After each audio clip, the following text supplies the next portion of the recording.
Guys, welcome to my channel. So for today's video, I'm going to share with you my unboxing review of Klein Tools 92906, the number one choice of professional tradesmen pro pack of 6-piece apprentice tool set for trades professional. So as what we can see on the label, it includes long nose flyer, lineman's flyer, side diagonal cutting flyers, wire stripper, and 2 pieces cushion grip screwdrivers for Phillips number 2 and 1/4 for flat screwdriver. So let's start unboxing, guys.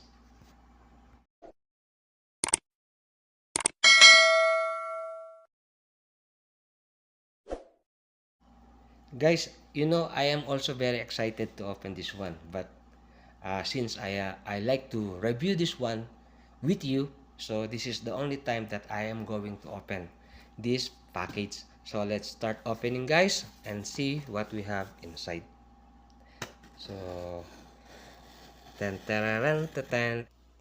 So guys, these are the tools that we have inside. So we will check it one by one.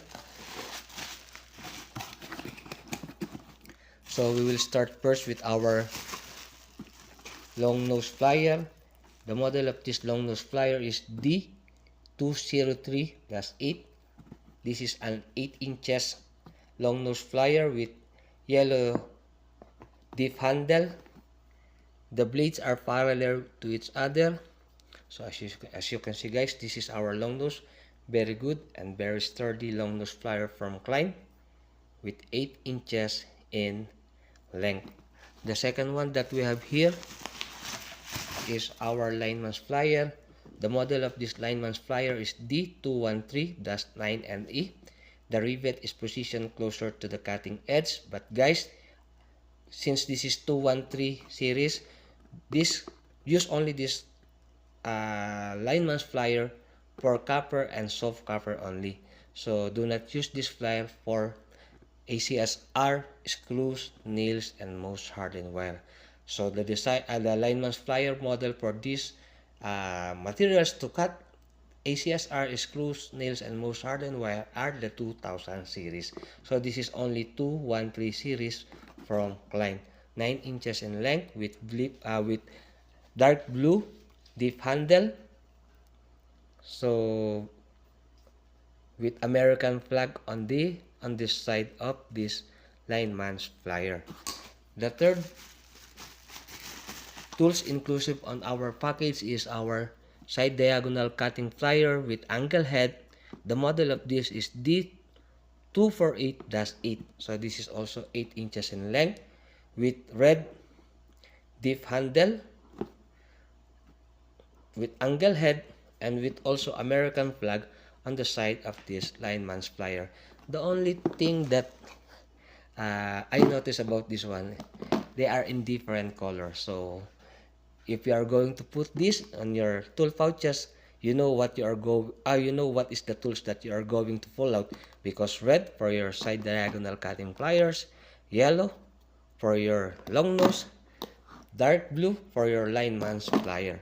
And the fourth that we have here is our Klein 11045, our stripper, a basic wire stripper only for wire stripping of wires 10, 12, AWG 12, 14, 16, and 18, and then with wire looper with spring loaded, but there is no lock on this side diagonal, on this wire stripper.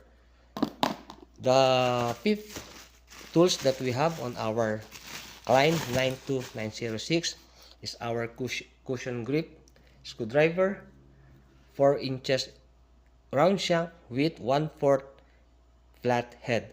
So if you are going to put this on your tool pouch, so you know 605 with negative or flat sign, so you know that this is a flat screwdriver with 4 inches round shank.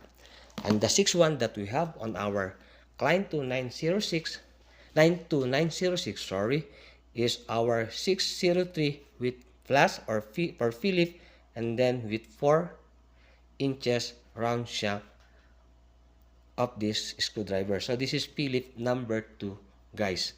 So what do you think about this Klein 92906?